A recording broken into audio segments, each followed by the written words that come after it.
بسم اللہ الرحمن الرحیم نحمده ونصلی علی رسولہ الکریم والحمد للہ رب العالمین۔ باب فضل الوضو یعنی وضو کی فضیلت کا بیان۔ امام نووی رحمہ اللہ نے اس باب کو قائم کیا اور اس کے تحت وضو کی فضیلت کو بیان فرمائیں گے۔ وضو ہماری عبادات کے لیے بہت ضروری ہے۔ وضو یعنی طہارت کے بغیر ہماری نماز قبول نہیں ہوتی۔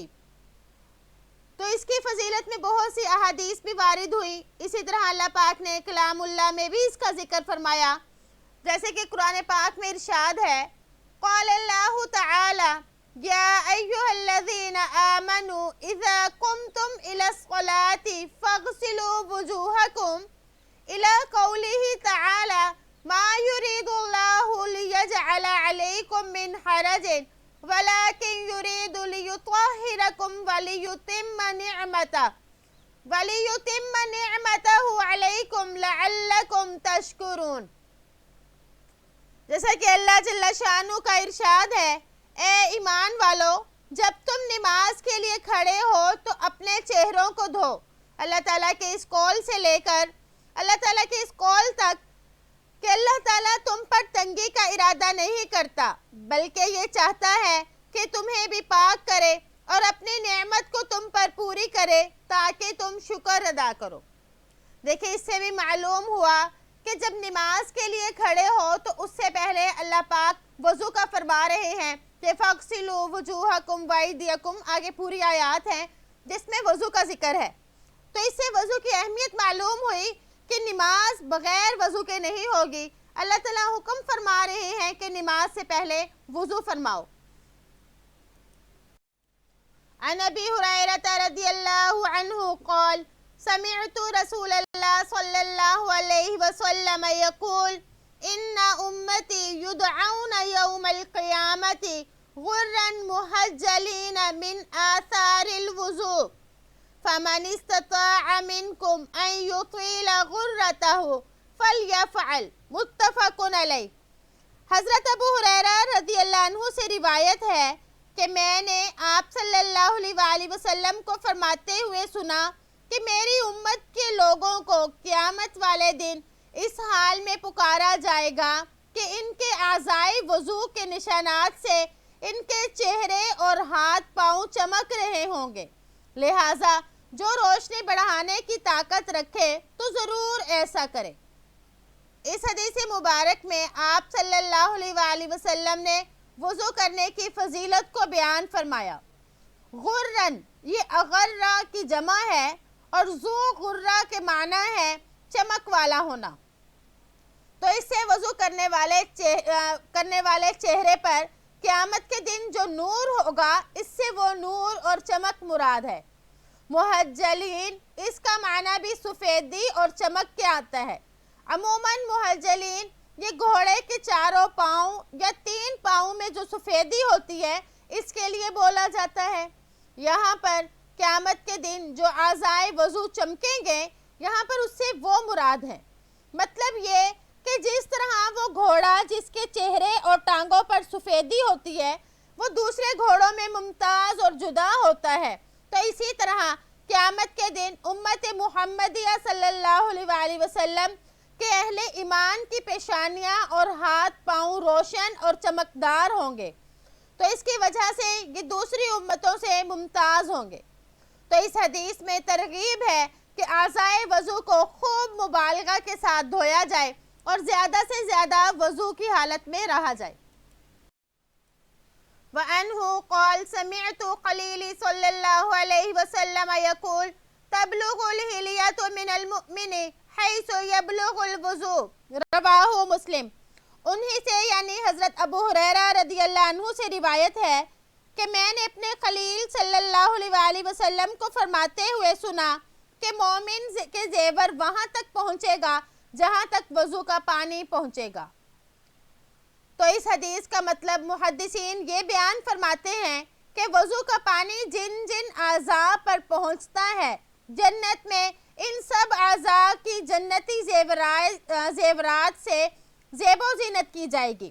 اسی طرح جس کا وضو جتنا زیادہ کامل اور بہتر سنت کے مطابق ہوگا تو جنت میں اتنا ہی ان اعضائے وضو کو سجایا جائے گا۔ تو اس سے بھی وضو کی فضیلت کو بیان فرمایا جا رہا ہے۔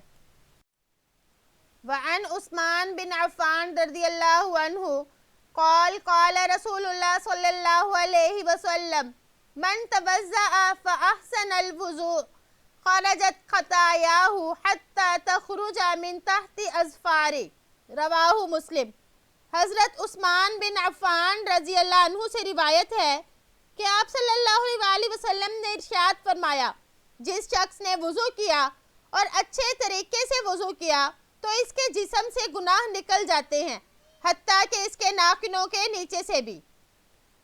تو اس حدیث میں بھی وضو کرنے کی فضیلت کو بیان کیا گیا کہ وضو کرنے سے وضو کرنے والے کے جسم سے گناہ دھل جاتے ہیں، معاف ہو جاتے ہیں۔ تو یہ وضو جتنا اچھا ہوگا یعنی سنت کے مطابق ہوگا اتنا ہی اس کے جسم کے گناہ بھی معاف ہوں گے۔ تو فرمایا حتی تخرج من تحت اظفاری، یہاں تک کہ اس کے ناخنوں کے نیچے سے بھی گناہ معاف ہو جاتے ہیں۔ تو یہ جملہ جو ہے یہ بطور مبالغہ کے فرمایا کہ اتنے زیادہ اس کے گناہ معاف ہو جاتے ہیں کہ کوئی جسم کے حصے کا گناہ نہیں بچتا۔ تو اس سے یہ معلوم ہوا کہ وضو کرنے سے نہ صرف ظاہری پاکی حاصل ہوتی ہے بلکہ گناہوں سے بھی وہ پاک ہو جاتا ہے۔ اور علماء اس کے بارے میں یہ فرماتے ہیں کہ ان سے گناہوں سے مراد صغیرہ گناہ ہے، کیونکہ کبیرہ گناہ جو ہے وہ بغیر توبہ کے معاف نہیں ہوتے۔ تو اس میں وضو کی فضیلت کو بیان کیا کہ یہ صغیرہ گناہوں کو دھو دینے والی چیز ہے۔ وعنہ قال رأیت رسول اللہ صلی اللہ علیہ وسلم توضأ مثل وضوء هذا ثم قال من توضأ هكذا غفر له ما تقدم من ذنبه وكانت صلاته ومشيه إلى المسجد نافلة، رواہ مسلم۔ انہی سے یعنی حضرت عثمان بن عفان رضی اللہ عنہ سے روایت ہے کہ میں نے آپ صلی اللہ علیہ وسلم کو دیکھا کہ آپ نے میرے اس وضو کی طرح وضو فرمایا۔ پھر فرمایا جو شخص اس طرح وضو کرے تو اس کے پہلے کے گناہ معاف ہو جاتے ہیں اور اس کی نماز اور اس کی مسجد کی طرف چل کر جانے کا ثواب زائد ہوتا ہے۔ جیسے کہ آپ کو پہلے بتایا کہ جو گناہ معاف ہوتے ہیں، علماء کرام یہ فرماتے ہیں کہ ان گناہوں سے مراد صغیرہ گناہ ہیں، یعنی وضو سے پہلے کے تمام گناہ یعنی تمام صغیرہ گناہ معاف ہو جاتے ہیں۔ اور اسی طرح حقوق العباد بھی معاف نہیں ہوتے، کیونکہ وہ حقوق کی ادائیگی اور اس کی تلافی کے بغیر معاف نہیں ہوں گے۔ تو اس حدیث میں فرمایا جا رہا ہے کہ اس کے صغیرہ گناہ معاف ہو جائیں گے، اور پھر یہ فرمایا کہ اس کے بعد جب وہ مسجد میں جاتا ہے، نماز پڑھتا ہے، تو مسجد کی طرف چل کر جانا اور نماز پڑھنا یہ مزید ثواب اور رفع درجات کا باعث ہے۔ تو اس سے بھی ہمیں وضو کی فضیلت معلوم ہوئی۔ عن ابی ہریرہ رضی اللہ عنہ ان رسول اللہ صلی اللہ علیہ وسلم قال اذا توضأ العبد المسلم او المؤمن فغسل وجهه خرج من وجهه كل خطيئة نظر إليها بعينه مع الماء أو مع آخر قطر الماء، فإذا غسل يديه خرج من يديه كل خطيئة كان بطشتها يداه مع الماء أو مع آخر قطر الماء، فإذا غسل رجليه خرجت كل خطيئة مشتها رجلاه مع الماء أو مع آخر قطر الماء حتى يخرج نقيا من الذنوب، رواہ مسلم۔ حضرت ابو ہریرہ رضی اللہ عنہ سے روایت ہے کہ آپ صلی اللہ علیہ وسلم نے ارشاد فرمایا، جب مسلمان یا مومن بندہ وضو کرتا ہے اور وہ اپنا چہرہ دھوتا ہے تو پانی کے ساتھ یا پانی کے آخری قطرے کے ساتھ اس کے چہرے کے تمام گناہ نکل جاتے ہیں جس کی طرف اس نے اپنی آنکھوں سے دیکھا تھا۔ پھر جب وہ اپنے ہاتھوں کو دھوتا ہے تو پانی کے ساتھ یا پانی کے آخری قطرے کے ساتھ اس کے ہاتھوں سے وہ گناہ نکل جاتے ہیں جن کو اس کے ہاتھوں نے پکڑا تھا۔ اور جب اپنے پیروں کو دھوتا ہے تو پانی کے ساتھ یا پانی کے آخری قطرے کے ساتھ وہ تمام گناہ نکل جاتے ہیں جن کی طرف اس کے پیر چل کر گئے تھے، یہاں تک کہ وہ گناہوں سے پاک صاف ہو جاتا ہے۔ اس حدیث سے بھی یہ معلوم ہوتا ہے کہ وضو کرنے سے چھوٹے چھوٹے تمام گناہ معاف ہو جاتے ہیں جو حقوق اللہ سے متعلق ہوں، جیسے کہ آپ کو پہلے بتایا، کیونکہ حقوق العباد سے جو متعلق ہوں وہ معاف نہیں ہوتے، بلکہ وہ تب معاف ہوں گے جب حقوق وغیرہ ادا کر دیے جائیں۔ اور نیز معلوم ہوتا ہے کہ وضو جسمانی نظافت کے ساتھ ساتھ باطنی نظافت اور طہارت کا ذریعہ اور سبب ہے، جیسے کہ اس سے پچھلی حدیث میں آپ کو بتایا۔ تو اس سے وضو کی فضیلت معلوم ہوئی کہ یہ ہمارے گناہوں کی بخشش کا ذریعہ ہے۔ وَعَنْهُ أَنَّ رَسُولَ اللَّهِ صَلَّى اللَّهُ عَلَيْهِ وَسَلَّمَ أَتَى الْمَقْبَرَةَ فَقَالَ السلام علیکم دار قوم مؤمنین وَإِنَّا إِنْ شَاءَ اللَّهُ بِكُمْ لَاحِقُونَ وَدِدْتُ أَنَّا قَدْ رَأَيْنَا إِخْوَانَنَا قَالُوا أَوَلَسْنَا إِخْوَانَكَ يَا رَسُولَ اللَّهِ قَالَ أَنْتُمْ أَصْحَابِي وَإِخْوَانُنَا الَّذِينَ لَمْ يَأْتُوا بَعْدَ قَالُوا كَيْفَ تَعْرِفُ مَنْ لَمْ يَأْتِ بَعْدُ مِنْ أُمَّتِكَ يَا رَسُولَ اللَّهِ فقال أرأيت لو أن رجلا له خيل غر محجلة بين ظهري خيل دهم بهم ألا يعرف خيلا قالوا بلى يا رسول الله قال فإنهم يأتون غرا محجلين من الوضوء وأنا فرتهم على الحوض۔ انہی سے یعنی حضرت ابو ہریرہ رضی اللہ عنہ سے روایت ہے کہ آپ صلی اللہ علیہ وآلہ وسلم قبرستان تشریف لے گئے اور فرمایا تم پر سلام ہو اے ایماندار گھر والوں، اور ہم اگر اللہ نے چاہا تو تمہیں ملنے والے ہیں۔ میں چاہتا ہوں کہ ہم اپنے بھائیوں کو دیکھیں۔ صحابہ نے عرض کیا یا رسول اللہ کیا ہم آپ کے بھائی نہیں ہیں؟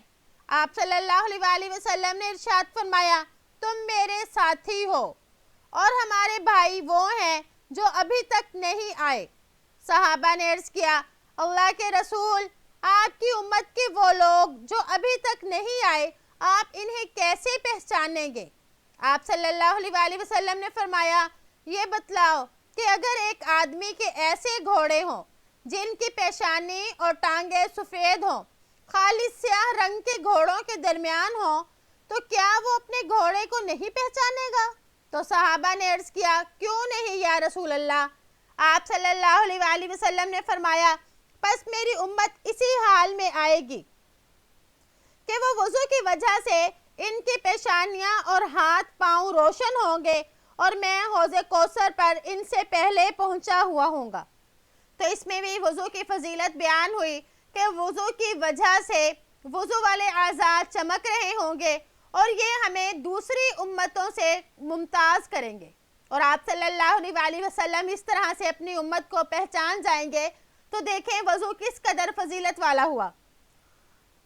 تو فرمایا آپ صلی اللہ علیہ وآلہ وسلم نے کہ وہ میرے بھائی ہوں گے۔ تو صحابہ نے فرمایا لسنا اخوانکا یا رسول اللہ، یعنی اے اللہ کے رسول آپ نے ان کے بارے میں بھائی کہا تو کیا ہم آپ کے بھائی نہیں؟ تو آپ صلی اللہ علیہ وآلہ وسلم نے فرمایا کہ انتم اصحابی، یعنی تم میرے ساتھی ہو۔ تو اس جملے میں صحابہ کو یہ شرف اور فضیلت دی جا رہی ہے کہ وہ بھائی ہونے کے ساتھ ساتھ رفیق خاص بھی تھے۔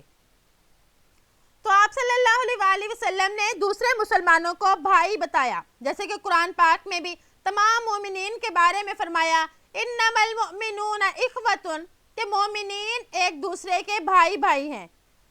تو اسی طرح آپ صلی اللہ علیہ وآلہ وسلم نے اپنے ان امتیوں کو جو بعد میں آئیں گے ان کے لیے اخوہ کا لفظ استعمال کیا۔ پھر آپ نے فرمایا وَأَنَا فَارَتُهُمْ عَلَى الْحَوْضِ، یعنی میں حوض کوثر پر ان سے پہلے پہنچا ہوا ہوں گا۔ فرتہم، فرتہم یعنی یہ اس شخص کو کہتے ہیں جو قافلے سے پہلے آگے جا کر قافلے کے ٹھہرنے اور اس کی ضروریات کا انتظام کرنے کے لیے گیا ہو. تو یہ امت محمدیہ کا شرف ہے کہ ان کا پیش رو نبی خاتم النبیین صلی اللہ علیہ وآلہ وسلم ہوں گے، جو لوگوں سے پہلے خدا کے ہاں ان کی مغفرت کی بخشش اور بلندی درجات کی درخواست کریں گے. تو آپ صلی اللہ علیہ وآلہ وسلم نے فرمایا کہ میں ان لوگوں سے پہلے وہاں پہنچا ہوا ہوں گا.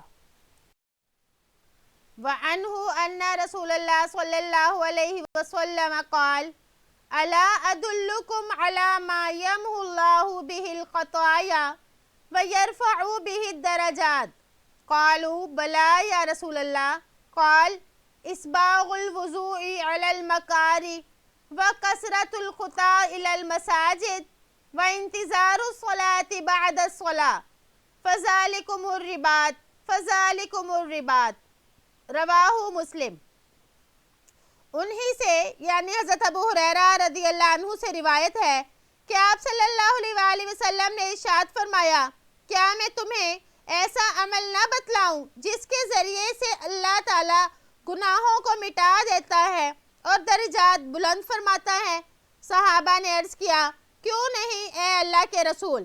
آپ صلی اللہ علیہ وآلہ وسلم نے ارشاد فرمایا، مشقت اور ناگواری کے وقت وضو اچھی طرح کرنا، مسجد کی طرف زیادہ قدموں کو اٹھانا اور ایک نماز کے بعد دوسری نماز کا انتظار کرنا، بس یہی رباط ہے. اس حدیث میں گناہوں کو مٹا دینے والے اور درجات کو بلند کرنے والے اعمال 3 طرح کے بتائے گئے. نمبر 1، مشقت اور ناگواری کے وقت اچھی طرح وضو کرنا. تو اس سے معلوم ہوا کہ وضو کی کس قدر فضیلت ہے کہ اس طرح کا وضو جو ہے کہ درجات کو بلند کرنے والا ہے، اسی طرح گناہوں کو مٹانے والا ہے. تو مشقت کے باوجود وضو یہ ہے کہ ناگواری ہو یعنی وضو کرنے کا دل نہیں کر رہا، بیماری ہے یا شدید سردی ہے، تو ایسے وقت میں وضو کو پورے آداب اور سنن کا لحاظ رکھتے ہوئے کرنا کہ 3 مرتبہ ہر عضو کو صحیح طرح سے دھویا جائے، اچھی طرح سے پانی بہایا جائے. تو اس طرح کا وضو پھر اتنی طاقت رکھتا ہے کہ گناہوں کو بھی مٹا دیتا ہے اور انسان کے درجات کو بھی بلند کرواتا ہے. پھر دوسرا فرمایا، مسجد کی طرف کثرت سے قدموں کا رکھنا، کہ مسجد اگر دور ہو تب بھی وہ مسجد میں جا کر نماز جماعت کے ساتھ ہی پڑھے. پھر فرمایا، ایک نماز کے بعد دوسری نماز کا انتظار کرنا، یعنی اگر وہ مسجد سے نکلے تو تب بھی اس کا دل مسجد میں اٹکا رہے، اس کا دل کرے کہ اب کب دوسری نماز کا وقت ہوگا اور میں دوبارہ مسجد میں جاؤں گا. تو اس طرح کے اعمال کے بارے میں آپ نے فرمایا فَذَلِكُمُ الرِّبَاطُ. رباط جو ہے اصل میں سرحد یا محاذ والی جو جگہ ہے اس پر پہرا دینے کو کہتے ہیں. تو یہ شخص جو ایسے کام کر رہا ہوگا وہ بھی ایک طرح سے پہرا دے رہا ہوگا کہ کہیں شیطان اس پر حملہ نہ کرے. تو اس لیے اس طرح ان اعمال میں بھی شیطان سے انسان کی حفاظت ہوتی ہے، اسی وجہ سے اس کو رباط کہا گیا. بہرحال اس حدیث سے بھی وضو کی فضیلت معلوم ہوئی کہ ان 3 اعمال میں سے ایک عمل وضو بھی ہے. وعن ابی مالک الاشعری رضی اللہ عنہ قال قال رسول اللہ صلی اللہ علیہ وسلم الطہور شطر الایمان رواہ مسلم وقد سبق بطولہ فی باب الصبر. حضرت ابو مالک اشعری رضی اللہ عنہ سے روایت ہے کہ آپ صلی اللہ علیہ وآلہ وسلم نے ارشاد فرمایا، پاکیزگی آدھا ایمان ہے. مسلم نے اس کو روایت کیا. یہ حدیث مکمل طور پر باب الصبر میں گزر چکی ہے. وفی الباب حدیث عمر بن عبسہ رضی اللہ عنہ السابق فی آخر باب الرجاء وہو حدیث عظیم مشتمل علی جمل من الخیرات. اور اس باب میں عمر بن عبسہ رضی اللہ عنہ کی روایت بھی پہلے باب الرجاء کے آخر میں گزر چکی ہے، اور یہ حدیث بڑی اہم ہے جو نیکی کے سب کاموں پر مشتمل ہے. امام نووی رحمہ اللہ نے یہاں پر ان احادیث کی طرف اشارہ کر دیا جن میں وضو کی فضیلت کو بیان کیا گیا تھا.